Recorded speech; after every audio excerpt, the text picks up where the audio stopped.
ভাবুন তো, আপনি রাতের গভীরে হঠাৎ করে জেগে উঠলেন, পুরোপুরি সচেতন, কিন্তু শরীরের একটি পেশিও নাড়াতে পারছেন না। চিৎকার করতে চেষ্টা করছেন, কিন্তু গলা থেকে কোনো শব্দও বের হয় না। আর তারপর আপনি দেখলেন সেটাকে, অন্ধকারের মধ্যে একটি ছায়ামূর্তি আপনার বিছানার পাশে দাঁড়িয়ে।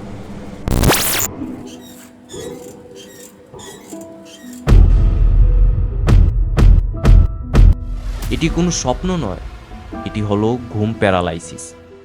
এমন এক ভয়াবহ ঘটনা যা লাখ লাখ মানুষকে আটকে রাখে স্বপ্ন আর বাস্তবতার মাঝখানে। ঘুম প্যারালাইসিস আসলে কি? এটি এমন এক অবস্থা যখন আমরা ঘুমিয়ে থাকা বা জেগে ওঠার সময় সচেতন হয়ে যাই, কিন্তু শরীর তখনও সম্পূর্ণ অচল হয়ে থাকে। আমাদের ঘুমের এক পর্যায়ে, যেটি ঘুম নামে পরিচিত, এই সময়ে মস্তিষ্ক আমাদের স্বপ্নের প্রতিক্রিয়া হিসেবে শরীরকে নড়াচড়া করতে বাধা দেয়। কিন্তু কোনো কোনো সময়ে এই প্রক্রিয়া কাজ করা বন্ধ করে দেয়, আর আমরা মানসিকভাবে জেগে উঠি কিন্তু শারীরিকভাবে আটকে পড়ি। প্রায় কয়েক সেকেন্ড থেকে কয়েক মিনিট পর্যন্ত স্থায়ী এই প্যারালাইসিসের মুহূর্তকে চিরকালের মতো মনে হয়। আর তারপর আসে ভয়ঙ্কর hallucination. Scared. I'm freaking out because of these paralysis things. Sleep because it keeps happening to me. It almost feels like my heart stops. ঘুম প্যারালাইসিস চলাকালীন অনেকেই বিভিন্ন ভয়াবহ জিনিস দেখতে পান। অন্ধকার ছায়ামূর্তি, ভুতুরে চেহারা বা বুকে চাপা অনুভব করা, যেন কেউ বা কিছু সেখানে বসে আছে। এটা সেই সময় যখন স্বপ্ন আর বাস্তবতার সীমারেখা মুছে যায়। এই ধরনের হ্যালুসিনেশন আমাদের মস্তিষ্কের এক অদ্ভুত অবস্থা থেকে আসে, যখন মস্তিষ্ক ঘুম আর চেতনার মাঝামাঝি অবস্থায় থাকে। আমাদের চোখ যা দেখে, মস্তিষ্ক তখন তা বিকৃত করে ভয়াবহ কিছুতে পরিণত করে।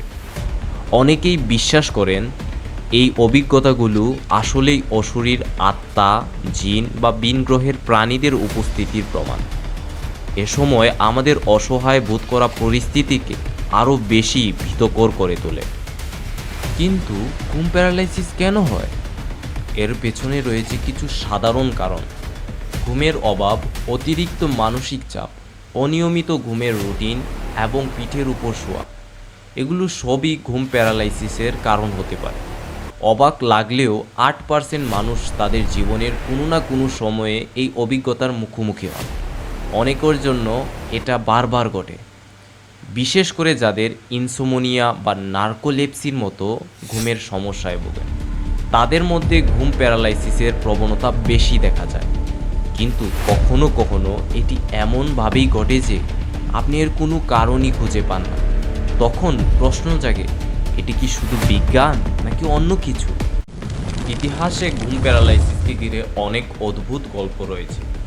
যখন এর বৈজ্ঞানিক ব্যাখ্যা ছিল না, তখন বিভিন্ন সংস্কৃতি এর পেছনে অত্যাধিক বা অলৌকিক কারণ খুঁজেছে। অনেকেই বিশ্বাস করতেন যে ঘুম প্যারালাইসিসের পেছনে অশুভ আত্মা বা জিনের হাত রয়েছে।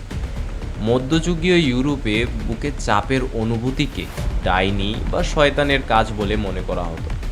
জাপানে এটি কানাশিবারি নামে পরিচিত, যার অর্থ লোহার শিকলে বাঁধা। আর বাংলার অনেক অঞ্চলে একে বুবায় ধরা বলা হয়, যেখানে অনেকেই মনে করেন যে কোনো অশুভ আত্মা তাদের আচ্ছন্ন করেছে। বিশ্বজুড়ে বিভিন্ন সংস্কৃতির এই অভিজ্ঞতাগুলোকে আশ্চর্যজনকভাবে মিল রেখে চলে। এটি কি শুধুই বৈজ্ঞানিক ঘটনা নাকি কোনো ভয়ঙ্কর শক্তির প্রভাব? এখন প্রশ্ন হলো, বিজ্ঞান কি এর পূর্ণ ব্যাখ্যা দিতে পেরেছে? যদিও আধুনিক বিজ্ঞান ঘুম প্যারালাইসিসকে মস্তিষ্কের একটি ভুল হিসেবে ব্যাখ্যা করে, কিন্তু অনেকেই এটিকে অত্যাধিক কিছু বলে মনে করেন। গবেষণায় দেখা গেছে ঘুম প্যারালাইসিসের শিকার অনেক মানুষ এটাকে ভূত, দানব বা এমনকি ভিন গ্রহের প্রাণীর সঙ্গে যুক্ত করেছে। অন্যদিকে বিজ্ঞানীরা বলেন যে ঘুম প্যারালাইসিস শুধুই মস্তিষ্কের একটি বিভ্রান্তিকর অবস্থা, কিন্তু আমরা কিভাবে এর সঙ্গে লড়াই করব সেটাই আসল প্রশ্ন। আপনি যদি ঘুম প্যারালাইসিসের ভুক্তভোগী হন, তাহলে কিছু সহজ উপায়ে এটি থেকে মুক্তি পাওয়া সম্ভব। পর্যাপ্ত ঘুম নিশ্চিত করা, মানসিক চাপ কমানোর জন্য ধ্যান বা প্রার্থনার মতো পদ্ধতি গ্রহণ করা এবং নিয়মিত ঘুমের সময়সূচি অনুসরণ করা এর প্রধান উপায়। আবার কেউ কেউ পরামর্শ দেন পিঠের উপর না শুয়ে পাশে শোয়ার জন্য।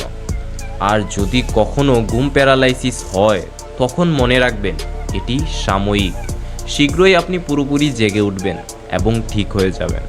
আপনার কি কখনো ঘুম প্যারালাইসিসের অভিজ্ঞতা হয়েছে? কমেন্টে শেয়ার করুন আপনার গল্প। আর ভিডিওটি লাইক, সাবস্ক্রাইব এবং বেল আইকনে ক্লিক করতে ভুলবেন না। আরও রহস্যময় ভিডিওর জন্য আমাদের সঙ্গে থাকুন।